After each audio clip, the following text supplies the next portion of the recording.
Assalamualaikum warahmatullahi wabarakatuh. Nah, pagi hari ini saya melihat video yang sangat viral karena yang berbicara adalah guru kita semuanya, yang mulia Kiai Haji Raden Abdus Salam Mujib Abbas. Saya sangat perlu hati-hati banget. Mudah-mudahan saya tidak salah di dalam memberikan video ya. Karena beliau adalah guru kita semuanya. Bahkan kalau kita runut, beliau adalah dzurriyyah daripada guru ulama-ulama di Nusantara ini.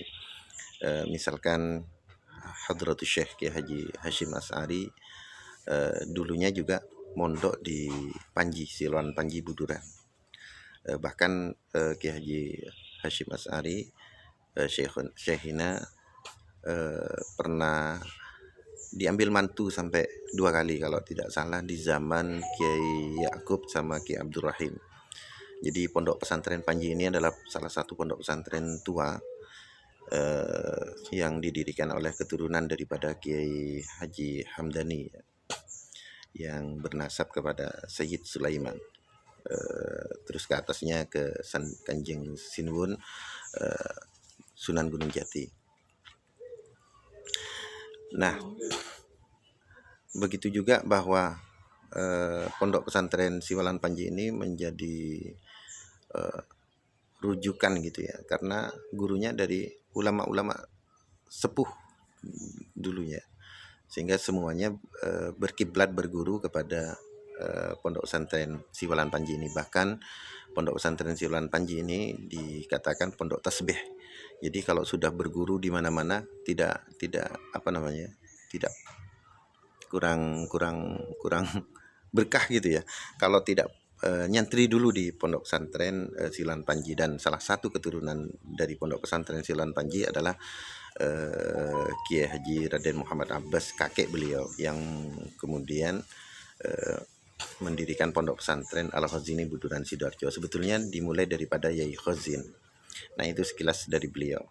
Menjadi menarik bahwa silsilah daripada beliau, ini prolog ya sebelum saya sampaikan, bahwa beliau selain silsilahnya secara paternal laki-laki Wali Songo, salah satu Wali Songo, dari jalur perempuannya ya tentunya semua Wali Songo akan tergabung ke beliau. Dan bahkan bukan hanya Wali Songo tetapi juga kerajaan-kerajaan di Nusantara ini, mulai dari Demak, kemudian Pajang, kemudian bahkan Mataram gitu ya, dari Ngayogyakarta Hadiningrat, dari Surakarta Hadiningrat, maupun juga dari Mangkunegaran.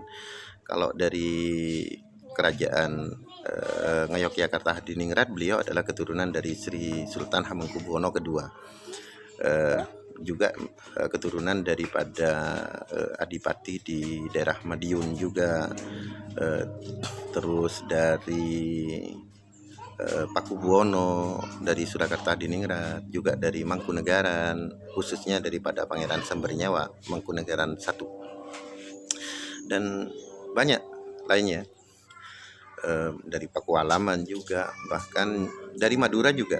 Beliau adalah keturunan juga dari Pangeran Ronggo Sukowati juga. Jadi di silsilah beliau banyak yang menyambung gitu ya. Bahkan beliau adalah salah satu keturunan daripada pahlawan nasional, yaitu adalah Kiai Mojo. Nah, Kiai Mojo ini adalah guru daripada Kiai Abdul Jalal. Kiai Abdul Jalal ini adalah santri Kiai Mojo, yang kemudian Kiai Jalal ini diberikan tanah perdikan di daerah Kalioso. Nah, Kiai dan diambil mantu ya oleh Kiai Mojo. Jadi Kiai Abdul Jalal ini diambil mantu oleh Kiai Mojo. Kiai Abdul Jalal ini adalah nasabnya ke Kanjeng Sinuwun Sunan Giri, sementara Kiai Mojo Yai Salam ini nasabnya ke Kanjeng Sinuwun Sunan Gunung Jati.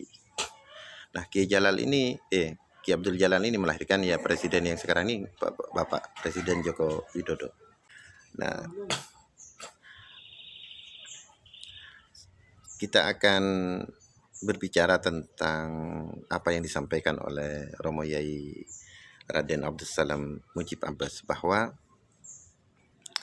beliau mengutarakan salah satu tawaran penyelesaian masalah ruwet nasab ini dengan salah satu statement beliau yang itu sudah saya sampaikan jauh-jauh sebelumnya, dan itu adalah cara Wali Songo ya. Jadi beliau ini berbicara persis seperti penyelesaian di dalam keluarga besar dari Wali Songo, yaitu istilahnya adalah ijma' alal khilaf.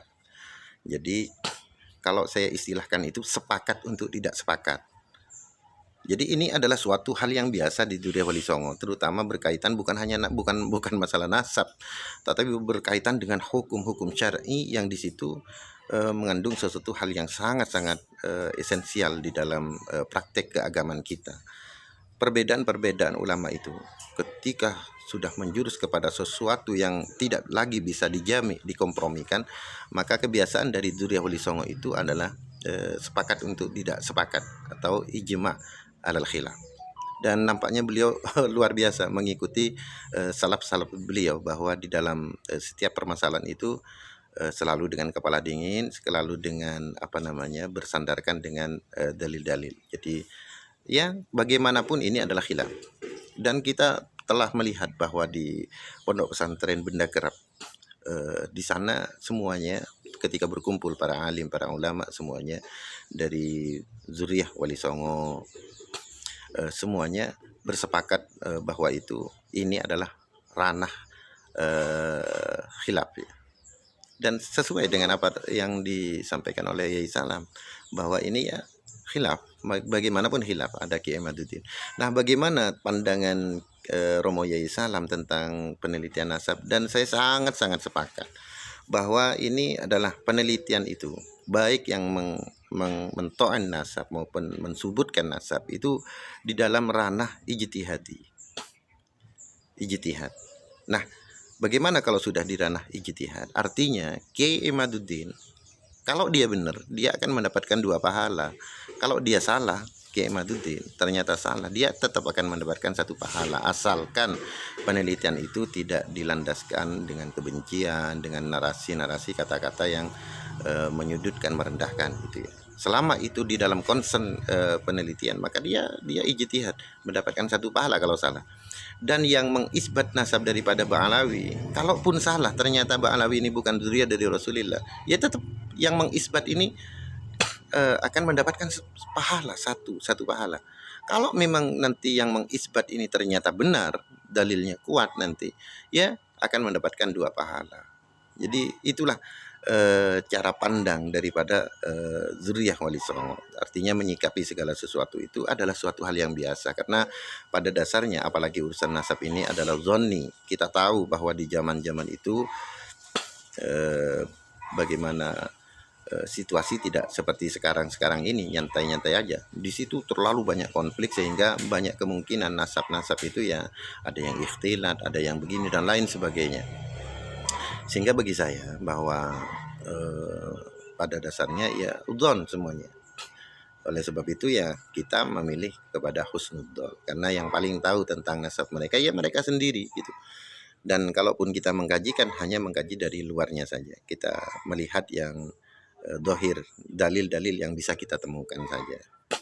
Oleh sebab itu saya kira pandangan beliau ini ya bukan ini karena guru kami kemudian kami mendukung beliau, bukan. Tidak, memang betul bahwa beliau ijma' alal khilaf itu adalah sesuatu yang menjadi jalan terakhir ketika sudah tidak bisa dikompromikan. Dan ini tercatat di manuskrip Wali Songo tentang ini. Bagaimana salah satu misalkan di yang terakhir ini ya, yang melahirkan juga kami juga adalah Kiai Brumbung sama Kiai Haji Selase. Kiai Haji Selase ini adalah seorang mufti. Ini berbeda pendapat tajam, berdebat. Akhirnya pada satu kesimpulan tidak bisa dikompromikan pendapatnya, karena memang beda. Akhirnya apa yang terjadi, kemudian beliau mengikuti salaf-salafnya adalah memutuskan bahwa ini adalah khilaf ijma alal khilaf, bersepakat untuk tidak sepakat. Nah, seperti itu. Nah, keberadaan beliau Romo Yai Salam bahwa menghargai penelitian berarti beliau menghargai keilmuan, selama itu tidak merendahkan, tidak memojokkan gitu, menghargai. Dan kami menghargai, makanya kemudian saya sama Kiai Imaduddin baik, kepada semuanya kami baik gitu ya, kepada para habaib kami baik, karena bagi mereka para habaib yang meneliti nasabnya bahwa itu adalah sahih gitu ya, ya mereka ijtihad ya, beliau seorang yang akan mendapatkan pahala. Coba jenengan lihat juga bagaimana Asyakron begitu hati-hatinya. Beliau menarasikan bahwa beliau begini di dalam nasabnya ini, kan beliau meneliti, artinya beliau sangat hati-hati. Makanya kemudian tidak boleh kemudian kita merendahkan Asyakron gitu, tidak boleh. Kenapa? Karena beliau mengungkapkan secara kaidah ilmiah bahwa di dalam mencari nasab, beliau juga meneliti nasabnya. Saya kira itu ya teman-teman.